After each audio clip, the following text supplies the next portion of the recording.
day is it? Meet the team that doesn't just talk about impact, they ignite it. Jim Morris and producer Rachel. Again, damn it. Oh, we're so close. Good morning. Good morning. Intro in. Good morning. Happy Monday. That is such a Monday mistake. All good. Happy Monday. June is here. So happy Rise. I know, that's insane. Hi. Happy Monday. Oh my gosh. I want to talk about something that I think a lot of our Impact Accelerator members are going through, and a lot of business owners and myself recently as well. Building a team. What a drain of energy sometimes. Oh my God, sometimes. It's not easy, but it's necessary, especially when you're starting to feel that burnout, especially when you're starting to realize you're just one person and you can't do everything. And when you set goals that you really want to attain, it's not a solo mission all the time. And sometimes you have to outsource stuff. And that I went kicking and screaming into that reality. Like, I'm not even kidding. When you started hiring team members, was it easy for you? Were you just like, let's do this? Or were you like me, where you're like, oh God, we have to do this? I hired a lot of people when I was in corporate. I also refined and rebuilt the onboarding process, the experience, started out with really focusing on the culture, because I was in such a high turnover occupation. So we would pay people below minimum wage. It was a tipped position. We're talking about valets at 5-star luxury hotels that I managed. And the turnover rate was like 140%. So the goal was, how can I save the company money? But also for me, purely, is how can I save myself in the level of insanity? Right. I think at one point in corporate, we were down 40. We were averaging 48 people understaffed within my department. So we had to do something. It had to change. Right. So staffing, building a team, hiring, it's super stressful. I think a lot goes into it. But I did have a lot of experience. And then so when I started building and hiring for my own company, my own team, I felt the drain because I didn't have the systems built that I had in corporate, that I built and had multiple time. And I could build with the director of HR and the HR coordinator and the trading team and, all those great pieces. Different when you're building with other people's money. When it's your company and you have to now make more for that position, it's a good thing because it gets you motivated. It's also a bad thing because you're like, oh my God, I have to make more money now. There's no choice. Well, I think that's the from a energy drain and an energy gain standpoint, that's what I want to talk about, is like that middle area where it's draining you and you're burnt out and you're still doing sales, but yet you're training this new person 30 hours a week and you're taking calls and you're stepping in and your phone's ringing more and more text messages, and you've got to do OJB, on the job training, OJT. And it's like, you've got all that going on and you feel burnt out, but it's just to get to that point where you then can soak in the energy gain, right? Where it's like, okay, this person's training, this person's getting results, they're bringing in money, they're fulfilling the job requirements. Now I have more free time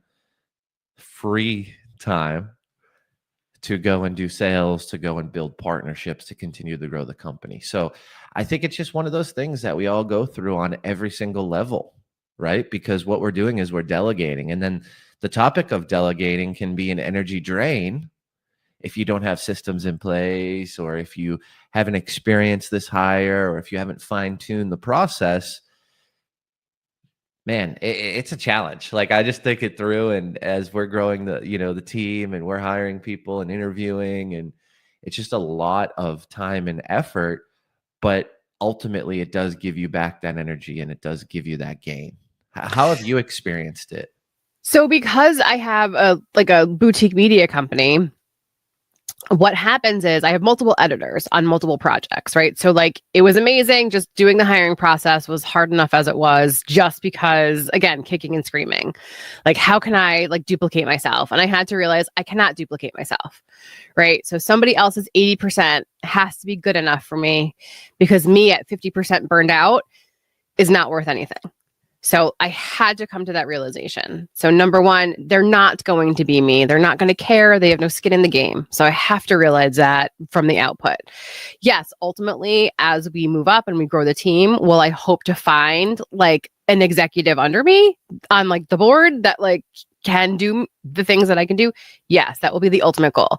But that's a completely different level, right? So right now, with all these editors, what ends up happening is I have to approve everything. So I'll send all these projects out, because I have short form, long form YouTube editors, documentary editors. And then all of a sudden, everything happens to come back at the same time. That's what's frustrating me, where everybody's like, okay, great. Now we need your approval. And it's like, oh my God, how am I going to like make it the time for this? And so it's just the reality of the system that I created, where I have to be the like approver before it goes to the client.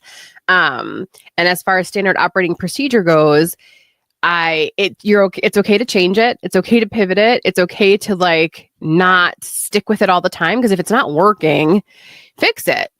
And so right now we're in that space where I'm the go-between. I have to be the one that says, okay, yes, send it to the client.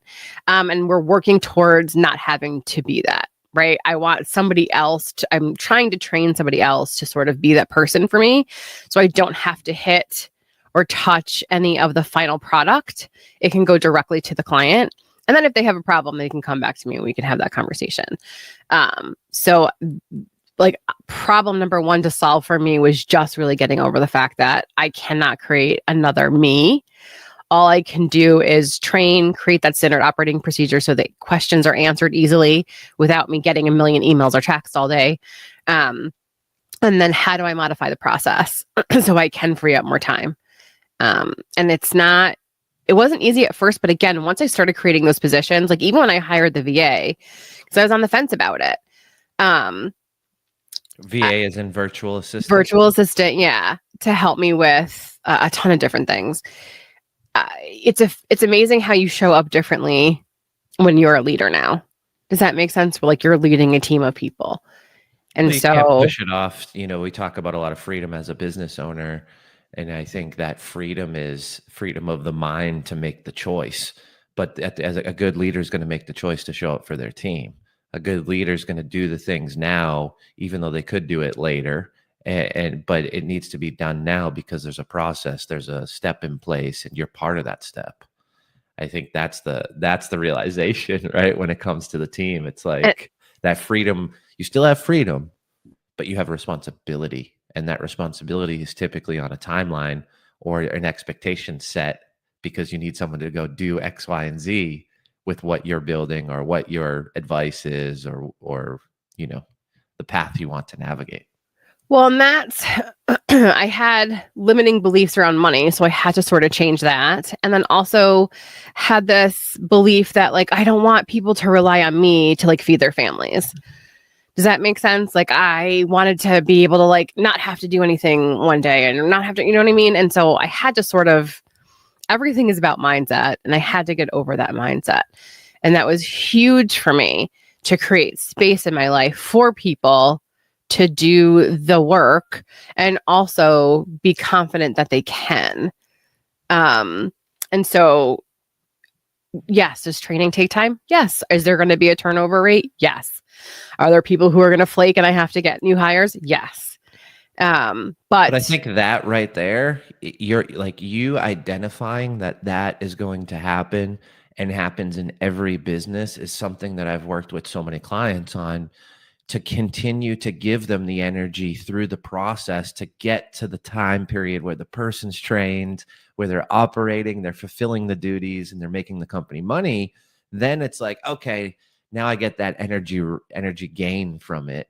But it's those things right there of like, if this is the first employee in the first time you built the system, there's going to be potential issues or problems, and that employee may leave because the system's not built, or you may come up with, a different route you want to go with that role, or at the end of the day, they're not making the decisions you wanted them to, and you've got to remove them, right? But it's that what you just said is like, you're not going to hit a home run every time you hire the first person for that first role or that first position, because you're still figuring it out, and maybe you do, and that's amazing, and you stick on to that person, and maybe they have more entrepreneurial spirit, and they have a high level of responsibility, but they also have a high level of adaptability, and maybe there's an amazing role for that person, and they continue to move up in the company. But I think a lot of business owners and entrepreneurs tend to look in the mirror and go, oh, I failed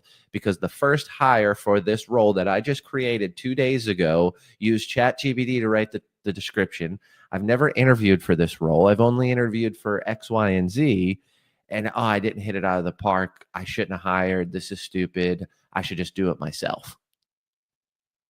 We tend to go right back to the fear of delegation because we didn't hit a home run at our first swing. That to me is where I see a lot of the drain. And I think having people around you who have done it, a business partner you can talk to, Impact Effect Accelerator, people who will walk you through this, like Rachel and myself, other members who have hired hundreds.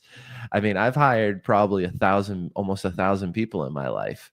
I've been through a lot, and you can start to see some of those similarities. You could start to see early on some of those aspects. Like I was just telling a client yesterday, when you reprimand or you work with someone and you tell them, hey, things aren't going well and we need XYZ done, and let's reset the expectation, and let's open the door for any opportunities for questions, and are you not clear, and let's go through the training again, and you're asking that person, did you understand that, right? Like right after each section, and they're saying yes, and expectations have been reset. Well, what happens in the next 40 hours dictates the behavior, I believe, of the future of that employee. If you have that conversation and you don't see immediate change, there's not going to be change consistently.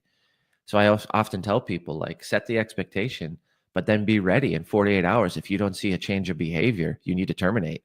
You need to make another decision or have another difficult conversation. Maybe it wasn't direct enough, or maybe it wasn't received correctly, or it was a shortened conversation. But that 48 hours right after that period of conversation and resetting the expectations, that dictates the consistent behavior over the course of the lifetime of the employee. If they're not going to get their shit together and do what you said after they agreed they understood it, the key important piece here, they agreed that they understood it, right? Because oftentimes some people learn differently. Sometimes we say things and it's perceived incorrectly, or not how we perceived it to be. So we want to give that opportunity, and we want to work with people, and we want to build them up. But it's just so important to see those patterns. And I've seen that pattern over and over and over. So hopefully we can help with some of that energy drain. Well, and also just help with that fear, getting you over that fear, right? Like, we can do hard things. And I think that's what Impact Accelerator has helped a lot of people see, is like, oh no, I can do the thing, right? I'm not in this alone. And even if you are a first time hirer, you're hiring for the first time, you have people like us that have been through it. Yeah, I think that's the biggest thing to remember, is we can do hard things. I had this conversation yesterday with a bunch of ladies who are all going through the same thing. Like, we're all going through burnout in our businesses. And I was like, you have to outsource some of these things.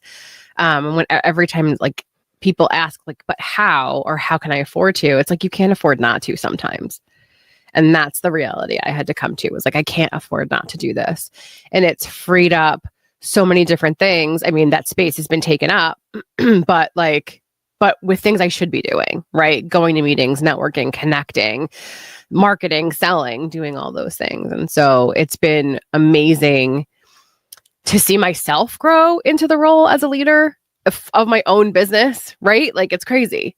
How do you feel too? Like, do you look at yourself and think like, oh shit, like I did this, like I created this? I probably should think about it more often. But there's We need to pat ourselves on the back more. There's micro moments in my life where a team member will say something impactful, We brought on a new team member a couple weeks ago, and he like watched my whole TED talk and was like asking me questions and was just, I'm so excited to be part of the team. And like, the TED talk was amazing. And, hopefully, I can find that person that's 1%. And I look at this company as those people that are pushing me. And like, you get those little moments where it's like, wow, like there's so much impact here daily, or I have such an opportunity for influence, good or bad. So yeah, I mean, I do feel that, but I think at the end of the day, I was born to lead people and to guide people. I think actually that is my calling, to protect and to advise based on some of the things that I've done and the hardships I've been through. So I enjoy that. I just often sometimes don't realize that a small 2-minute conversation of something that is just natural and I've regurgitated 100 times, whether it's on a podcast or in conversation or in a training, what someone can do with that information and what that impact is. And sometimes I want to help clients and I don't even realize how much we're impacting and leading and helping our team. So I probably need to sit in it a little bit more than I do, but it comes up often, and I'm grateful for that. I'm grateful for those reminders. Well, I think that a lot of times we're just go, go, go. But I want people to reflect today. Reflect on where you are at your new business, where you want to go in your business. Also pat yourself on the back with how far you've come. And if you have to outsource, if you have to hire, you can do hard things. You really, really can. And it will free up time for you to sell, to market, to bring more money into your business. I tell clients a lot of times, sometimes it's going to hurt before it gets better financially. But you have to get through that, that blockage and do the next best thing. So we can grow our teams. We can be leaders. I think that we just have to believe it and just take the next best step. And if you have an issue and you need help, again, Impact Accelerator, impacteffectaccelerator.com.